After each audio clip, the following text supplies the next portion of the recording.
Time of the intro. Take one. All right. Fit Family Podcast presents The Family in Fit Family, Part 3, entitled Mama. All right. Renee Peacock Dothard, a.k.a. Mama. You know, when I married her over 26 years ago, by the way, I told all my friends that I was marrying up. You know, that's kind of like a joke. None of them disagreed. None of them. I just want to put that out there. All right, I think her upbringing in South Carolina, as I understand it, can be defined as kind of pre and post, unfortunately, parents' divorce. Okay? Her dad was Marine, retired. I learned very quickly when I first met him. And I said, "Oh, you're a former Marine. By the way, if you ever meet a Marine who is retired, they are Marine retired. They are not a former Marine, because they are a Marine until the day you put them in the ground and eat potato salad." So, never former Marine. I only made that mistake once. And I think he had some initial reservations. You know, nobody's good for your little girl, but it did not stop his love and support of our marriage.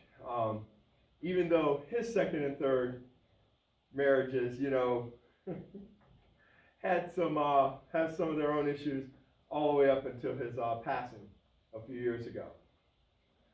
Truth be told, I like Jim Peacock. I think there are a lot of traits of his, good traits, that I see in Renee, and you know, and I think it's helped her in many ways.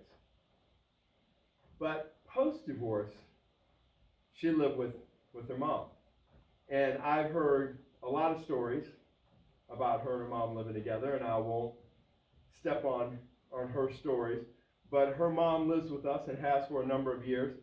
Her mom, who is Terry Peacock, is known as Grandma in our house, so it's Mama and Grandma, not to be confused, even though sometimes they step on each other's toes in the roles, but I'm getting ahead of myself and I digress.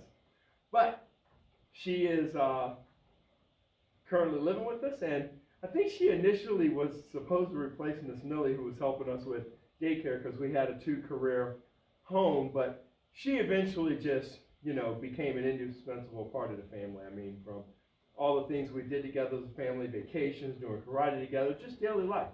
So, you know, I can't picture our family without Grandma. So I love having that third generation in the home. I didn't grow up with that, just like I didn't grow up with music in the home with my son playing the piano, but I really love it. And Grandma's a big, big, big part of our family. Income-wise, I think pre and post parents' divorce when Renee was growing up was also a big influence on Renee in a big way. I think it's why she is so successful today, especially financially. And I remember when I asked her to marry me, she said, "I'll marry you. Just want you to know, it's till death do us part." And she was serious as a heart attack, not joking. So as long as you realize it's till death do us part, we can move this train forward. But if you have any other plans, like maybe this is your first or second try, the answer is no. But she said yes, and 26 years in, I'm not dead yet. So as I often joke, as I go to my up to 6 doctors. But again, I digress. I often joke with her, she's the 1% of the 1%. But I don't say that, as President Biden would say, with hyperbole. It's an actual fact. If you look at her earning income, she's the 1% of the 1%. Simply a fact.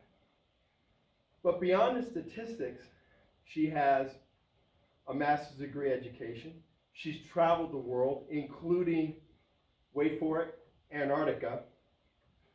And she came from modest means in South Carolina. So her success story, I think, can only be an American success story. And just her education and upper management position for a Fortune 50 company and traveling and, while raising 2 kids and, traveling the world. Not too shabby. Not too shabby. Not to mention, she's married to me. That's like swimming with an anchor. But anyway, I digress again. And so that's my intro. Mark it, and then I'll turn it over to Mama for her intro.